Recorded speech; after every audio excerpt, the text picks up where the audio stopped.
अपने बेडरूम को, अपने ड्राइंग रूम को, अपनी कोठी को, अपने बंगले को, अपने फ्लैट को वृंदावन बनाइए, तीर्थ बनाइए। वहां तो गाली गलौज कलह क्लेश तू तू मैं ही है। बिहारी जी में क्या करोगे? वहां भी यही साथ जाएगा। तो तीर्थ यात्रा करिए, तीर्थ का प्रवास करिए, साधु संतों के चरणों में बैठकर भगवत चर्चा श्रवण करिए, अपनी शंकाओं का समाधान करिए। 4, 6, 10 दिन रहकर जो पूजा पाठ घर में नियम के साथ नहीं हो पा रहा था, उस पूजा पाठ को करिए और बहुत साधारण भोजन करिए। वो बिहारी जी कम जाते हैं, गोलगप्पे के लिए ज्यादा जाते हैं।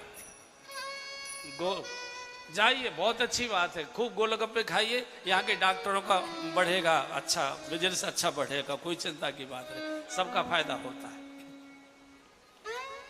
मनु महाराज कहाँ पहुंचे?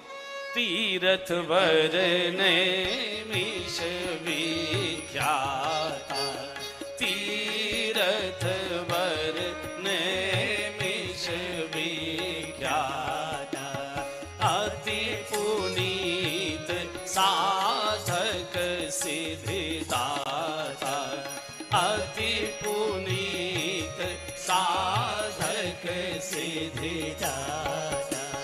पहुँचे जाई धेनुमति तीरा, पहुँचे जाई धेनुमति तीरा, हर्षि नहाने निर्मल नीरा, हर्षि नहाने निर्मल नीरा। 88,000 ऋषियों की तपस्थली गोमती गंगा के किनारे मनु महाराज नैमिषारण्य गए। दिव्य तीर्थ है नैमिषारण्य, उत्तर प्रदेश में ही है, लखनऊ के बिल्कुल पास। अवसर मिले जाइए। 88,000 ऋषियों ने वहां तप किया है, पहुंच गए, संतों को प्रणाम किया, दर्शन किया, संतों ने बहुत आशीर्वाद दिया। 12 अक्षर मंत्र, इसकी दीक्षा ली। देखिए, ये सतयुग की घटना है और ये ओम नमो भगवते वासुदेवाय मंत्र जो 12 अक्षर मंत्र है, वो कृष्ण मंत्र है। और कृष्ण द्वापर में आकर जन्म लेते हैं, तब ये उनके मंत्र का जप किया जाता है। और ये मनु महाराज सतयुग में, अभी तो कृष्ण का जन्म भी नहीं हुआ, सतयुग के बाद त्रेता आएगा, त्रेता के बाद द्वापर आएगा, और सतयुग में मंत्र का जप करते हैं, ओम नमो भगवते वासुदेवाय। निवेदन ये है, आपका मंत्र कौन सा चल रहा है ये महत्व की बात नहीं, आपके मन में क्या चल रहा है ये महत्व की बात है। मंत्र के जपने के साथ आप दर्शन किस देवता का करना चाहते हैं, सारे मंत्र वो सब देवताओं के एक ही मंत्र हैं, कोई अंतर नहीं है। तो मंत्र का महत्व नहीं होता, आपके मन की क्या इच्छा है इसका परिणाम होता है। और भजन करने वाले को भोजन क्या करना चाहिए, ये मनु महाराज से सीख लीजिए। मनु महाराज भोजन क्या करते हैं? करही आहार शाक फल कंदा, करही आहार शाक फल कंदा, करही आहार शाक फल कंदा, करही आहार शाक फल कंदा, सुमिरहि ब्रह्म सच्चिदानंदा, सुमिरहि ब्रह्म सच्चिदानंदा। भजन करने वाले को आहार पर बहुत ध्यान देना चाहिए। करें आहार शाक फल कंद, भोजन में 3 चीजें अवश्य चाहिए। साग, साग कहते हैं पत्ती वाली सब्जियों को, बथुआ है, पालक है, मेथी है, चौलाई है, सरसों है, चने का साग है, इसको कहते हैं साग रोटी, कहते हैं ना साग रोटी बनी। पत्ती वाली सब्जी ये जरूर चाहिए, और ये हर मौसम में रहती है। कभी पालक रहता है, कभी मेथी रहती है, कभी बथुआ रहता है, कभी चौलाई रहती है, कभी सरसों रहती है, कभी हमेशा पत्ती की सब्जी। इससे पेट शुद्ध होता है, और जिस दिन पेट साफ नहीं होता आपको जवाहियाँ आती हैं, आलस्य आता है, शरीर टूटा टूटा रहता है। भजन करने वाले का पेट भी साफ चाहिए। मैं इसके लिए मना नहीं कर रहा हूँ, मटर पनीर भी खाइए, रोज उसके लिए कोई मनाही नहीं है, और मेरे कहने से छोड़ोगे भी नहीं। लेकिन सब भोजन में कोई न कोई पत्ती वाली सब्जी जरूर चाहिए। करें आहार शाक फल, फल से मन शुद्ध होता है, मन पवित्र होता है। इसलिए व्रत वाले दिन क्या किया जाता है? फलाहार। क्योंकि मन में शुद्ध विचार आए, मन में पवित्रता आए, तो फल खाइए, और फल भी अपने मौसम के खाइए। लेकिन आप सब बहुत बड़े बड़े लोग बैठे हैं, बड़े ठसक वाले लोग बैठे हैं। जब मई जून में लाल तरबूज आएगा मौसम का, आप तब नहीं खाएंगे, क्योंकि उससे तो आपका ड्राइवर भी खा रहा है, उसके भी बच्चे खा रहे हैं। आप खाएंगे जनवरी में तरबूज ठसक के लिए, पर 3 रूमाल भिगोते हो एक रात में, 3 रूमाल सुड़प ही सुड़प नाक करते हैं। मौसम के फल खाइए, कारण इससे फल खाने से मन शुद्ध होता है, मन पवित्र होता है। और कंद खाने से बुद्धि शुद्ध होती है। कंद कहते हैं जो जमीन में से निकलती है, आलू है, शकरकंद है, सलजम है, चुकंदर है, ये जो अंदर से जमीन में से निकलती है, इससे बुद्धि शुद्ध होती है। और ये पूरे वर्ष मिलते हैं। एक निवेदन बहुत विनम्रता से कर रहा हूं, थाली के भोजन पर तो चलो 19-20 पेट ही बिगाड़ेगा, थोड़ा बहुत तो डॉक्टर बहुत हैं, सब ठीक ठाक कर देंगे, कोई बात नहीं है। लेकिन जो एक आहार हम 24 घंटे ले रहे हैं, आहार कहते हैं बाहर से अंदर लेना, आहार बाहर से अंदर लेना। तो जो थाली का आहार है, जो मुंह के माध्यम से जाता है, ये ज्यादा से ज्यादा आपका पेट थोड़ा बहुत गुड़गुड़ाएगा, बिगाड़ेगा, इससे ज्यादा इसकी कोई ताकत नहीं है। लेकिन 24 घंटे जो कानों के द्वारा आहार जा रहा है, आंखों के द्वारा आहार जा रहा है, नाक के द्वारा आहार जा रहा है, रोयों के द्वारा आहार जा रहा है स्पर्श के रूप में, कानों से संगीत के रूप में, आंखों से दृश्यों के रूप में, रोयों से स्पर्श के रूप में, ये आहार सत्यानाश कर रहा है बंधुओं, सत्यानाश कर रहा है। इन कानों के माध्यम से कितने प्रकार के काम, गाने, गीत, अश्लील, ये वो सब भीतर जा रहा है, पूरा कूड़ा भीतर भरा हुआ है। आंखों के माध्यम से इतने इतने कूड़े। ये जो एक अंकल जी आ गए ना हाथ में, अंकल जी, आप कभी तो सामने रखा हो, ये कथा सुन रहा है क्या? ये सत्यानाश कर रहा है। ये वैज्ञानिक युग है, विज्ञान ने बहुत परिश्रम करके इस यंत्र का सृजन किया है, निर्माण किया है, और घर बैठे देश विदेश बच्चे बाल बच्चों की सब जानकारी आप ले सकते हैं। ये बहुत गुणी यंत्र है मोबाइल, लेकिन ये सत्यानाश भी कर रहा है।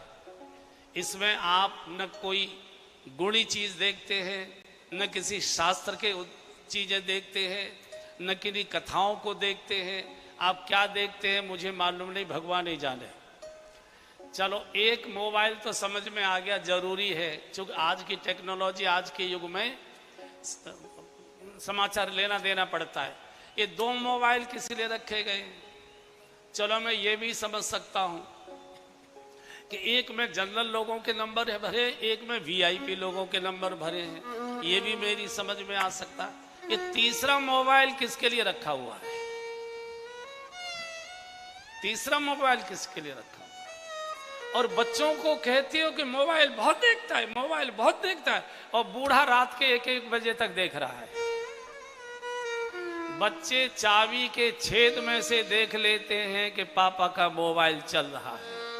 आपको लगता है बच्चे बड़े भोले हैं, इनको कुछ मालूम नहीं है। जब तुम चले जाते हो नहाने धोने, तब तुम्हारा मोबाइल खोल के देख लेते हैं कि तुमने क्या क्या देखा था। बच्चे बिगड़ रहे हैं, बच्चा कोई नहीं बिगड़ रहा है, बच्चे बड़ों को देखा करते हैं। बच्चे बड़ों को देखा करते कि हम कैसे बोलते हैं, क्या करते हैं। बंधुओं, इसके कारण से सत्यानाश हो रहा है। मन बहुत अशांत रहता है। जब बिच्छू सांप भीतर भर लोगे तो अशांत होगा ही होगा।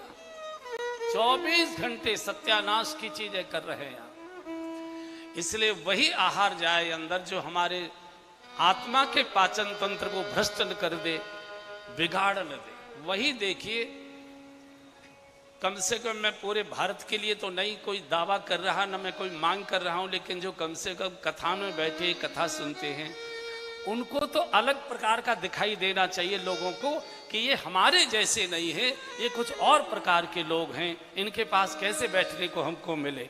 कुछ न कुछ तो अंतर आना ही चाहिए। तो जो कानों के माध्यम से, संगीत के माध्यम से, आंखों के चित्रों के माध्यम से ये जो भीतर हमारे कूड़ा जा रहा है, अश्लील बातें जा रही है, ये बेचैन कर रही है। परिवारों में जो सत्यानाश हो रहा है वो इन्हीं के कारण हो रहा है। और जब तोते हाथ से उड़ जाते हैं तो अब पछताए होत का जब चिड़िया चुग गई खेत। हम इस पर ज्यादा बोलेंगे नहीं, अच्छा भी नहीं लगता, आप सब समझदार हैं। फिर मैं गांव का रहने वाला हूं, ब्रजवासी हूं।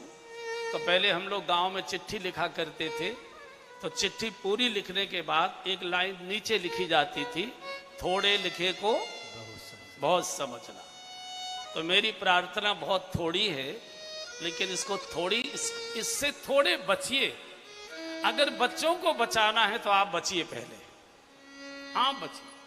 मान लीजिए केरल में कुछ गाड़ी ही टकरा गई, उदाहरण के लिए मैं दे रहा हूं, आप क्या करोगे? यहां बैठे बैठे बच्चा कह रहा है पापा पापा मुझे स्कूल छोड़ आइए, देर हो रही है, और पापा मोबाइल में लगे पड़े हैं।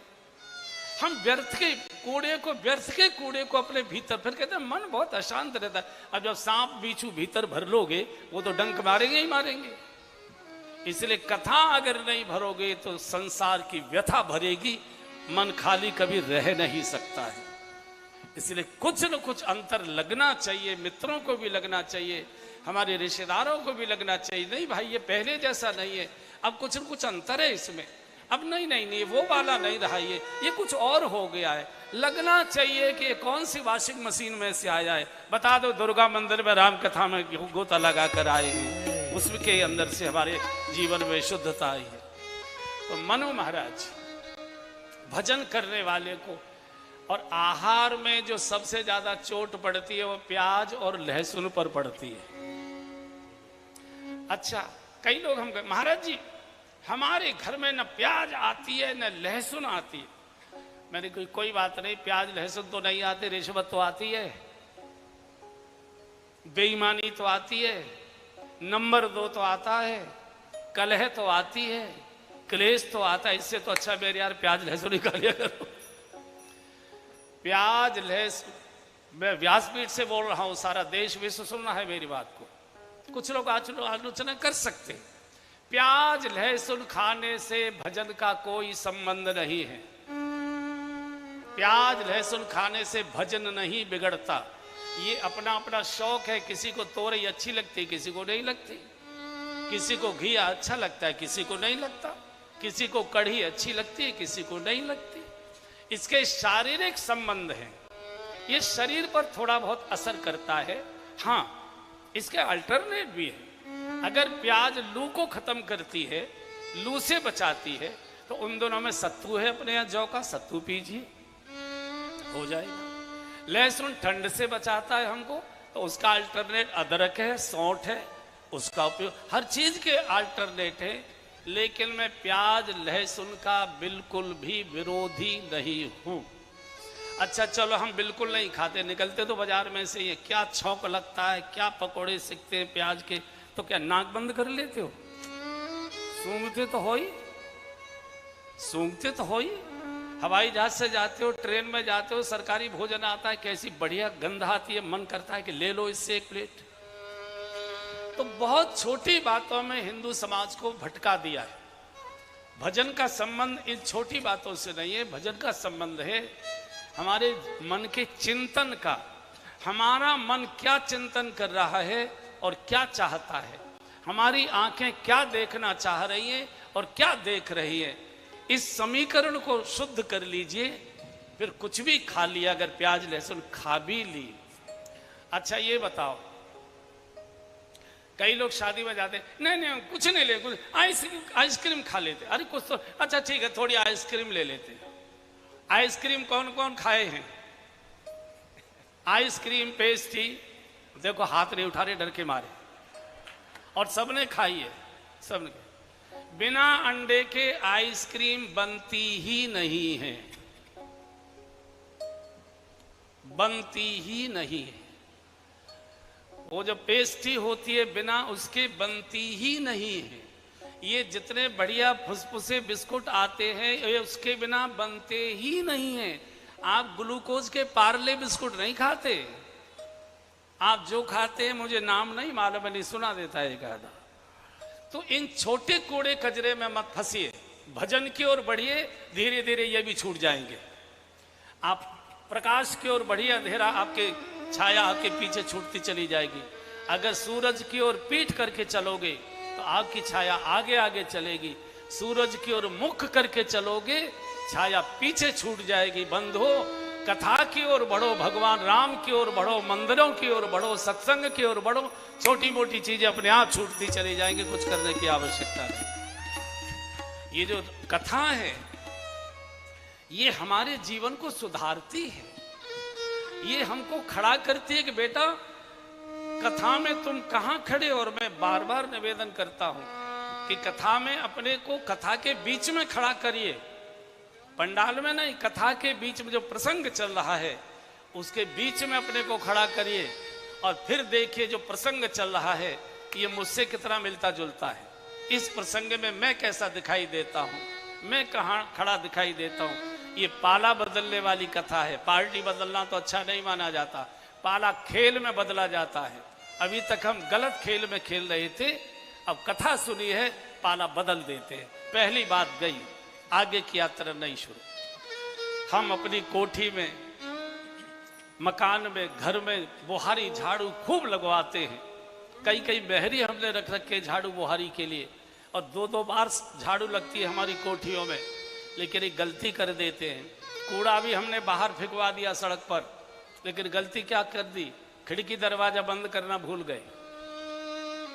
खिड़की दरवाजा बंद करना भूल गए तो तेज गति से गाड़ी निकली और फर्र से उसके झटके से जो कूड़ा आपके घर का सड़क पर गया था वो फिर आपके ड्राइंग रूम में चला गया, आंगन में चला गया। और हमारे जीवन की स्थिति वही हो गई कि एक हाथ में कूड़ा और एक हाथ में झाड़ू, पूरी जिंदगी यही रहता है।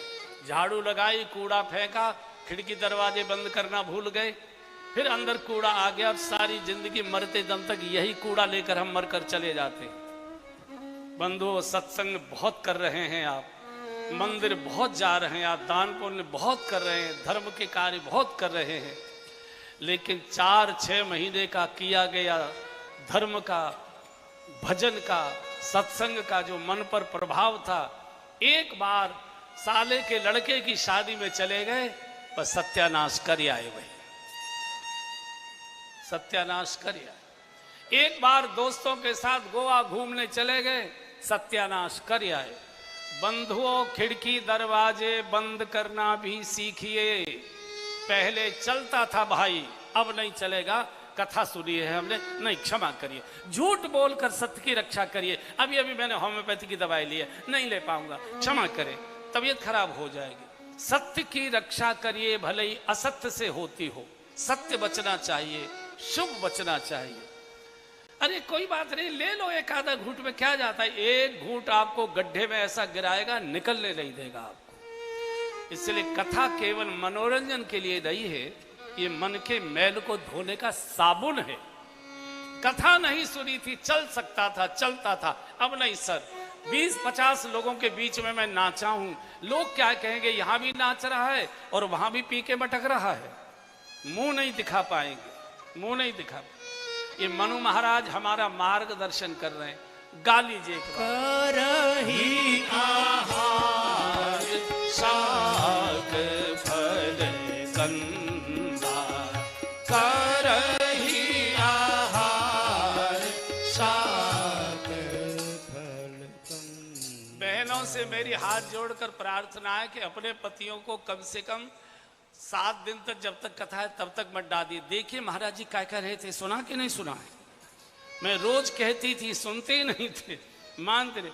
7 दिन के बाद जो करना हो सो करना ही इनका। 7 दिन तक बहुत पुचकार से, प्यार से कथा में लेकर आया करें, ठीक है। और इधर शरीर क्षीण हो गया, अस्थि मात्र होए रहे शरीरा।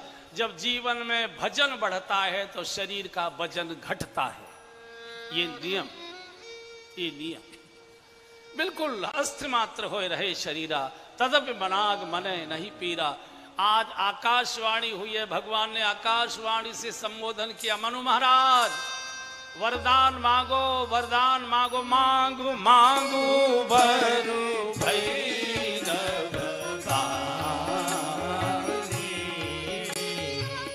मागो मागो बरु भई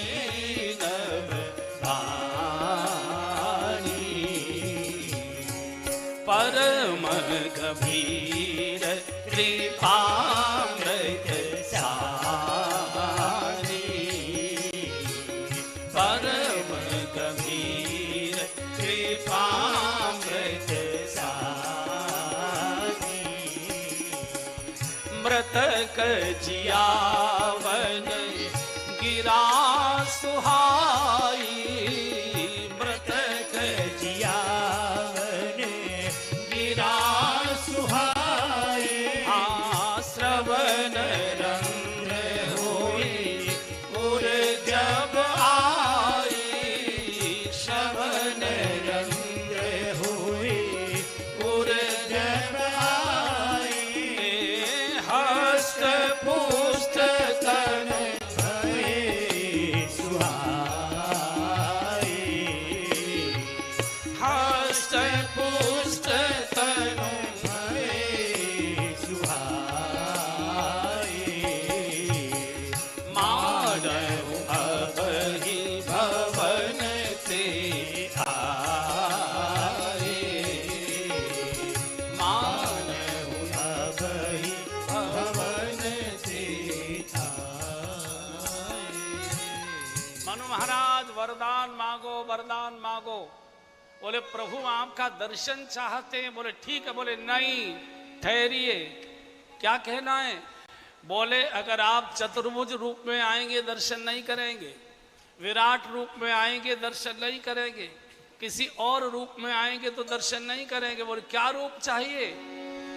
बोले मैं राम रूप का दर्शन करना चाहता हूं। और सुनिए भगवान, अकेले नहीं आना, मेरी श्रीमती जी मेरे साथ है, इसलिए आपकी वैष्णवी माया श्री जानकी जी भी आपके साथ चाहिए, तभी मैं दर्शन करूं। भक्त तय करता है कि भगवान इस रूप में आओगे तभी दर्शन करूंगा, ये भक्त का एकाधिकार है। भगवान को मना कर सकता नहीं, मुझे ये रूप नहीं चाहिए। और जैसे कहा नील सरोवर नील मड़, नील नीर धर श्याम, लाजे तन शोभान रखे, कोट कोट शतकाम। मनु महाराज भगवान के चरणों में और जानकी जी के चरणों में शत्रुपा जी एकदम अपनी नेत्रों के पावन आंसुओं से दोनों ने चरण धो दिए। जानकी जी के चरण माने धोए, भगवान के चरण मनु महाराज ने धोए, उठाकर हृदय से लगाया। दर्शन तो हो गया, अब बता आपको क्या चाहिए, मांगो। बोले शर्म लग रही है, थोड़ा भय लगता है। बोले नहीं मांगो।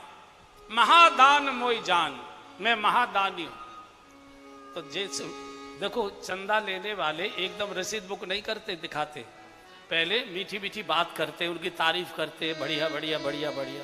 और उनकी तारीफ करने के लिए पड़ोसी की बुराई भी करते, अरे साहब बड़े बनते, काई बात के बड़े बनते, किसी काम के नहीं।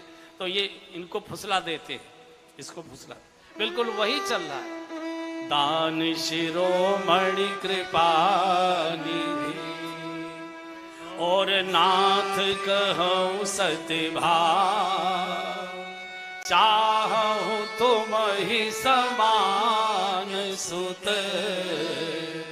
प्रभु सन कवन दूरा। आप दान शिरोमणि, कभी किसी को नाराज नहीं करते, निराश नहीं करते। आप कृपा के सागर, दान शिरोमणि कृपा निधि, और मेरे हृदय के सच्चे भाव में प्रकट कर रहा हूं, आप जैसा पुत्र चाहता हूं। भगवान ने सोचा कि मेरे जैसा तो कोई दूसरा है नहीं। मनु महाराज, मेरे आप सरिस खोजो कहाँ जाऊं। आप जब मेरे जैसा पुत्र चाहते हैं तो मेरे जैसा तो दुनिया में कोई है नहीं, मेरे जैसा तो अब मैं ही तुम्हारे यहाँ पुत्र बनकर आऊं। आप सरिस खोजो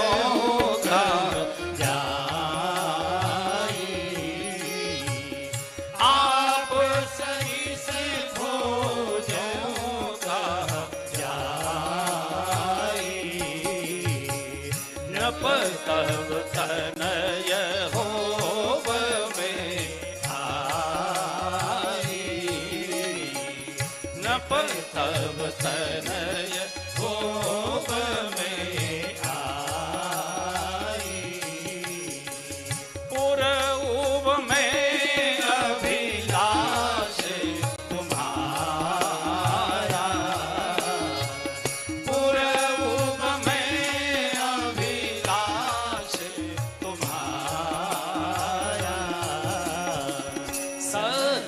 सत्यपन सत्य हमारा,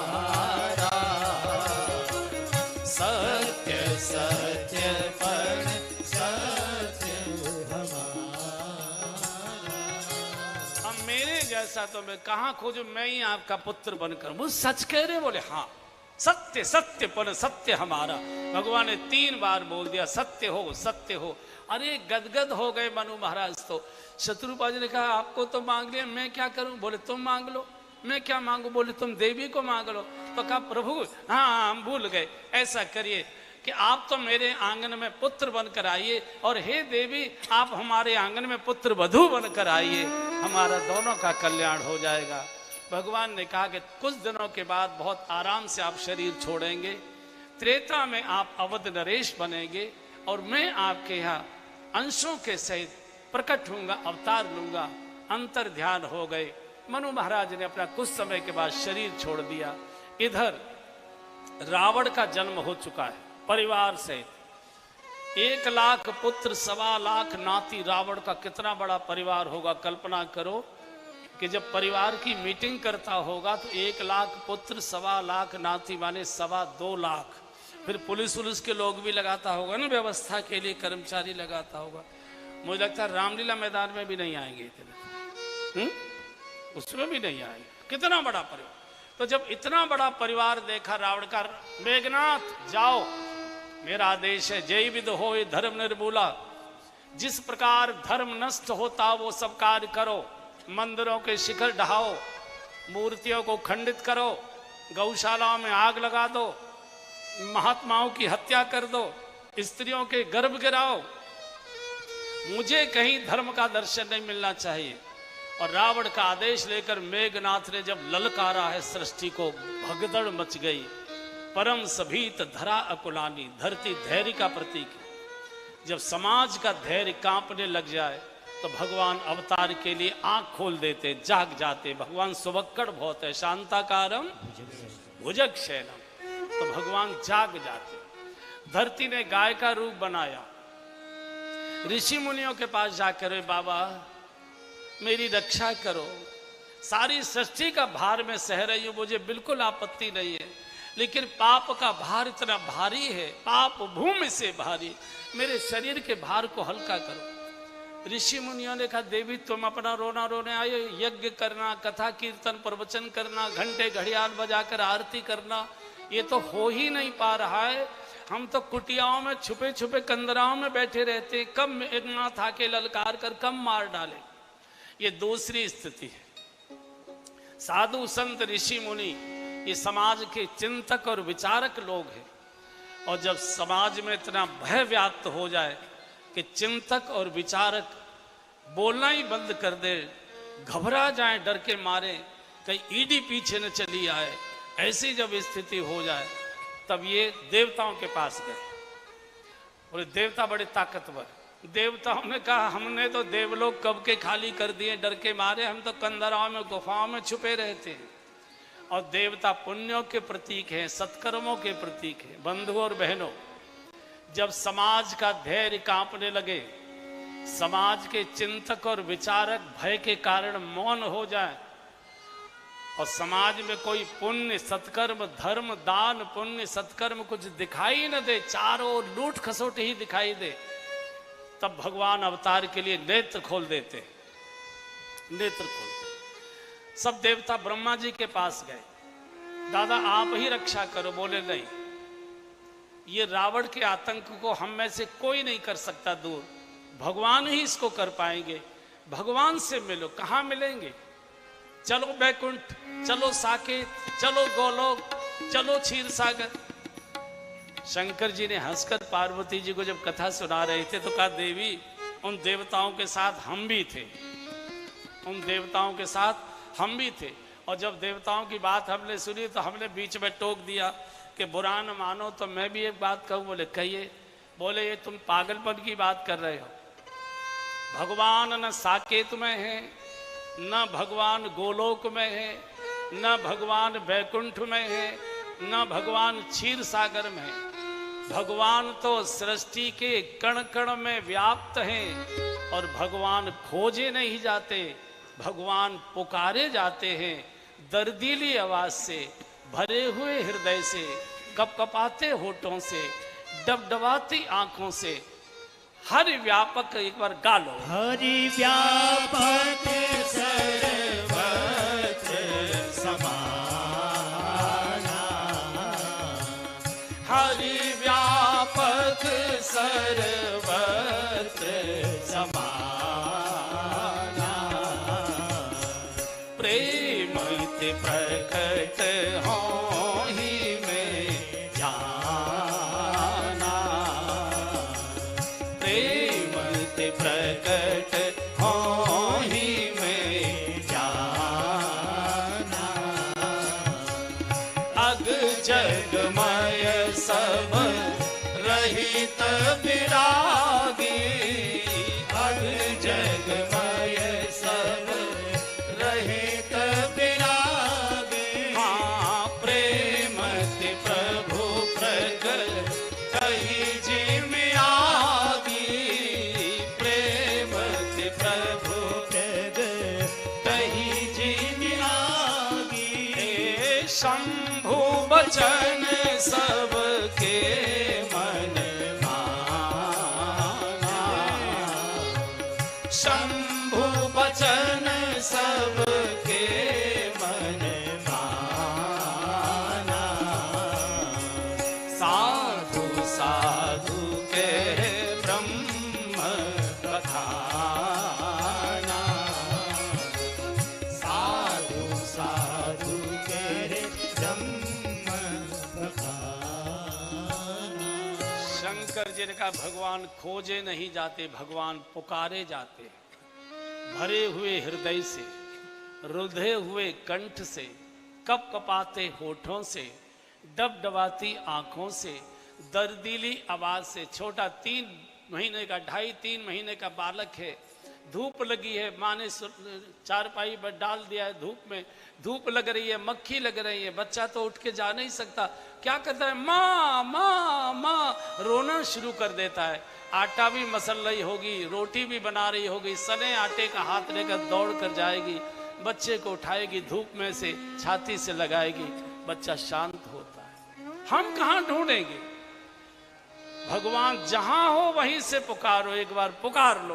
नाना भांति तीन चायो भक्तन ने मोहे, भगवान कह रहे हैं तीन चायो भक्तन ने मोहे, नाना अरे लोक लाज तजी नहीं काज, मैंने लोक लाज तजी नहीं काज, मैंने बैकुंठ बिसरायो रायो ना। भगवान कह रहे हैं तीन चायो भक्तन ने मोहे, नाना भांति। गज न पुकारू मैंने गरुड़ बिसारो। हाँ जी गज भगवान कह रहे हैं मैंने गरुड़ बिसारो, और ग्राहक पछारो सुने प्रेम की पुकार, ग्राहक ग्राहक पछाड़ो सुनी प्रेम की पुकार। द्रौपदी पुकारी सुधि लीजे बनवारी मोहि द्रौपदी पुकारी सुधि लीजे बनवारी मोहि आस है तिहारी कहो जाऊं काके द्वार मोहे आस है तिहारी कहूँ जाऊँ काके द्वार सुनी देर नहीं करी देर मैंने सुनी देर नहीं करे देर मैंने तोर तई चीर बढ़ायो बढ़ायो नाना दीन चायो भक्तन ने मोहे नाना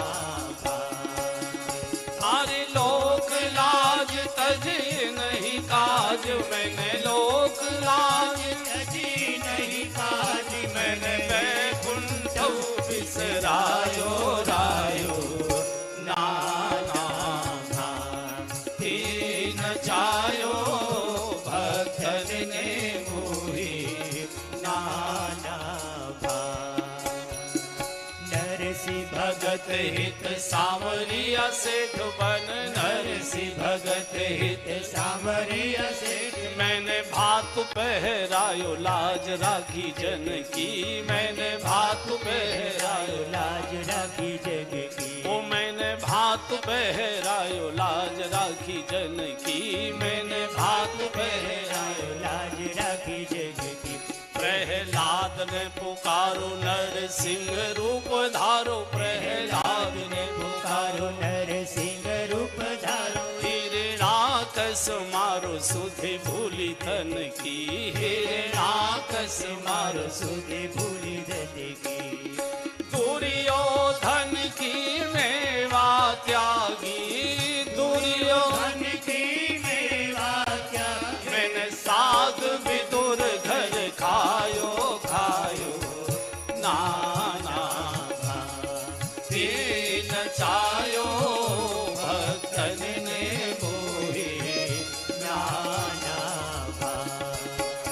अरे लोक लाज तजे नहीं काज मैंने लोक लाज तजी नहीं काज मैंने बैकुंठ बिसरायो रायो नाना दीन चायो भक्तन ने मोहे भगवान खोजे नहीं जाते वृंदावन में भगवान नहीं मिलेंगे हाँ भगवान कैसे मिल सकते हैं ये बताने वाले वहाँ संत हैं गोसाई जी हैं धर्मात्मा लोग वो उनके पास बैठो वो मार्ग बताएंगे अन्यथा तो वृंदावन वालों को भी मिल गए होते वो मार्ग बताएंगे भगवान पुकारे जाते घर में ही बैठकर पुकारो रो रो कर जैसे बालक पुकारता है माँ को माँ दौड़ी चली आती है राधे राधे रटो चले आएंगे बिहारी पुकार लगाओ दौड़ कर आएंगे वहीं से सब देवताओं ने ऋषि मुनि ब्रह्मा जी शंकर जी गाय धरती सब पुकार रहे हैं जय जय सुरनायक जन सुखदायक प्रमदपाल भगवंता हे करुणा निधान हे आरत हरण हे गौ ब्राह्मण प्रतिपालक प्रभु रक्षा करो रक्षा करो रक्षा करो। और जैसे ही कार्त स्वर से करुणा के स्वर से सब देवताओं की ऋषि मुनियों की वाणी भगवान के हृदय से जाकर टकराई एकदम भगवान ने आकाशवाणी से संबोधन कर दिया जन डर पाहु मुनि सिद्ध सुरेशा जनि डर पाहु मुनि सिद्ध सुरेशा तुम ही लागी धरी हऊ नर बेसा तुम ही लागी धरी हऊ नर बेसा अंशन सहित मनुज अवतारा अंशन सहित मनुज अवतारा लई हऊ दीन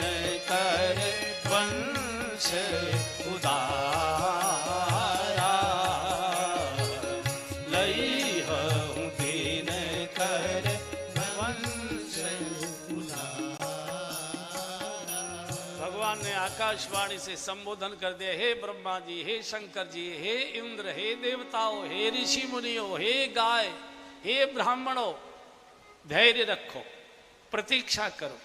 मैं अंशों के सहित श्री अवध में अवतार लेने जा रहा हूं कुछ समय में, और जब तक पृथ्वी से एक एक राक्षस का विनाश नहीं कर देता तब तक लीला पूर्ण नहीं करूंगा, धैर्य रखो।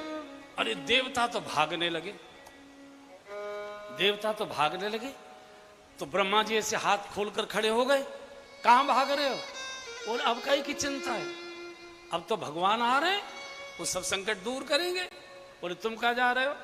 बोले हम हल्दीराम के रेस्टोरेंट में जा रहे हैं, बढ़िया चटपटी भुजिया खाएंगे वहां। ब्रह्मा जी ने कहा अच्छा, अभी तक भोग में डूबे रहे, अभी भी भोग छोड़ने को तैयार नहीं। भगवान अगर नर बनकर आ रहे हैं तो हम भगवान की सेवा के लिए वानर रूप धारण करें और जाओ यहां से किष्किंधा में निवास करो, भगवान के आगमन की प्रतीक्षा करो। ब्रह्मा जी की आज्ञा लेकर सारे वानर, सारे देवता, ऋषि मुनि सब वानर रूप लेकर किष्किंधा में भगवान के आगमन की प्रतीक्षा करने लगे। और अब हम सबको गोस्वामी जी थोड़ी देर के लिए प्रीति विहार से, शरीर प्रीति विहार में रखिए, लेकिन मन से आप श्री अवध में प्रवेश करिए।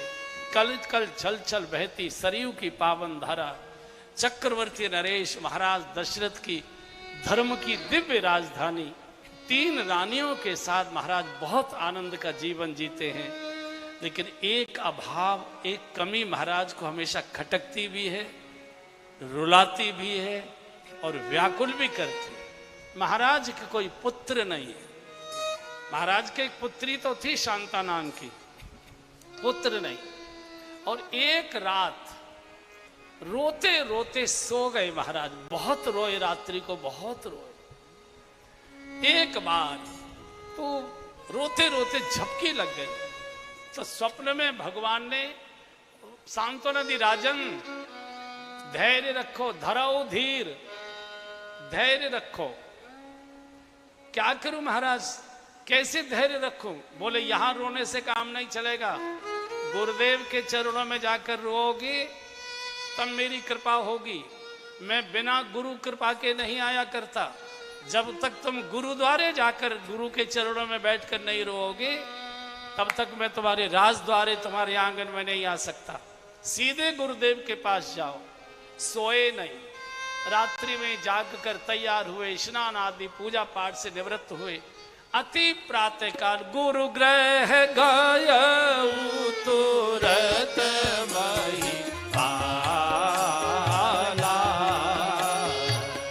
गुरु ग्रह गयऊ तुरत मही पाला, चरण लागी करी विनय विशाला, चरण लागी करी विनय विशाला।